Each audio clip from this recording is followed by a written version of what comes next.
Alright, so today I'm going to be ranking gabapentinoids once again. This is a follow-up video to a video I had done a while back titled Ranking Gabapentinoids. I did not include Phenibut in that video.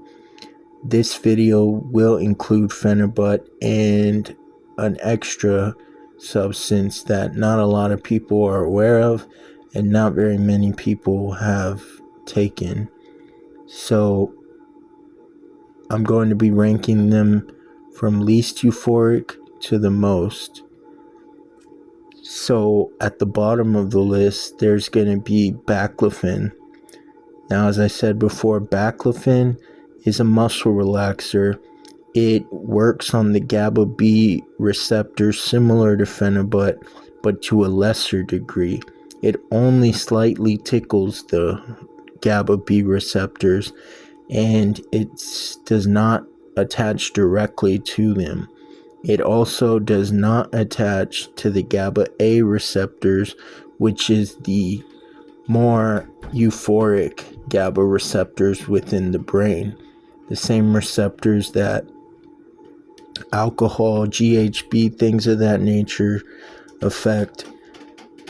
Baclofen does not touch any of those receptors, and for that reason, it is at the bottom of the list. In all actuality, baclofen is not very useful at all. It might help slightly when you're going through Phenibut withdrawals to take it, only because it slightly works similarly, but it's definitely not abusable, and you can't just take handfuls of baclofen and get wasted. It doesn't work like that. Basically, it only works as a potentiator, helping to strengthen other substances you might be taking. So, next on the list is going to be gabapentin. Gabapentin is alright for what it does. It's very common.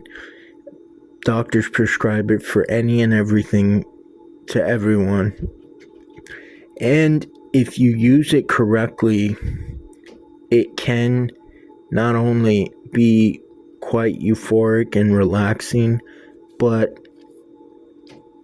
it also can help you if you're going through opiate withdrawal. If you're going through any kind of withdrawal, it can help to ease a lot of those withdrawal symptoms and possibly get you off whatever substance that you're addicted to. The problem with gabapentin is that it has a really low bioavailability. Basically, the less you take, the more your body absorbs. So you can't just take handfuls of gabapentin and expect it all to work. You would have to stagger them, taking small doses every 15 to 30 minutes, and eat a fatty meal to help absorb it. So, like I said, it's good for what it does, but being that the bioavailability is so horrible, it's still quite low on the list. Next on the list is going to be Lyrica.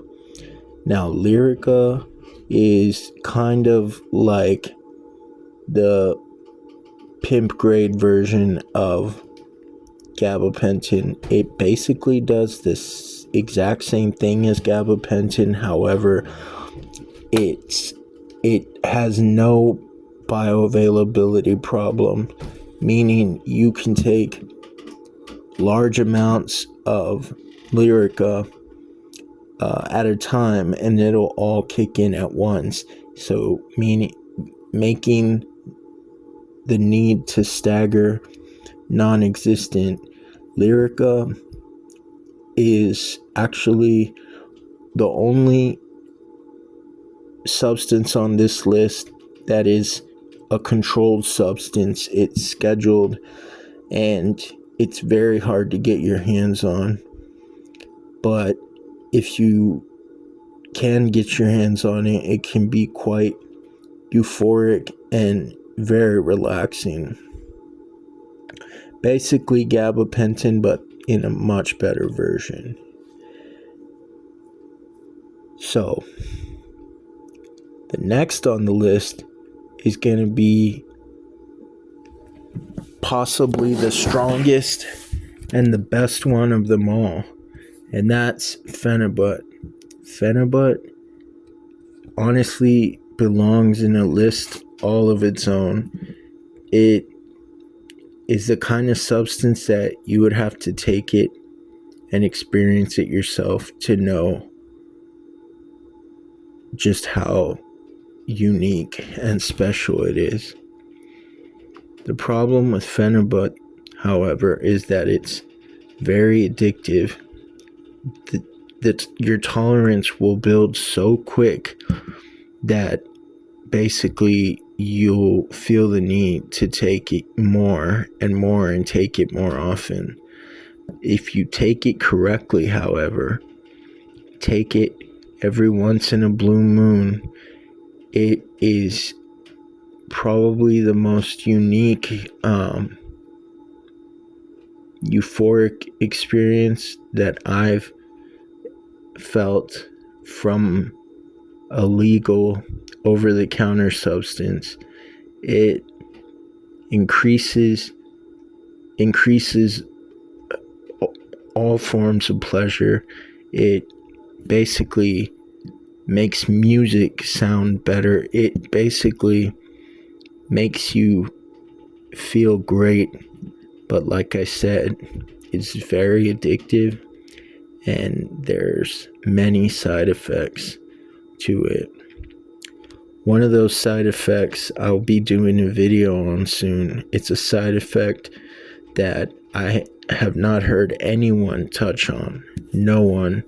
And I've looked far and wide to see if anyone would mention this danger associated with Phenibut. Nobody has, from what I can see. But as I said, it is extremely euphoric and increases most forms of pleasure, making music sound better, making sex feel better, making you appreciate the things you take for granted on a daily basis. So basically, the top of the list, the lowest on the list would be baclofen, followed by gabapentin, then Lyrica, and at the very top of the list is going to be Phenibut. Now, there is another form that a lot of people are not familiar with. This is an even more potent form of Phenibut called F-Phenibut or floral Phenibut, where they basically added a floral ring to it, making it so much more potent and so much more expensive. It's very rare to get your hands on, and it costs a lot more than your typical HCl powder or fine crystal of Phenibut that you would get. But I have a extensive history with these substances. Many of them caused a lot of harm to me, but that's a completely different story.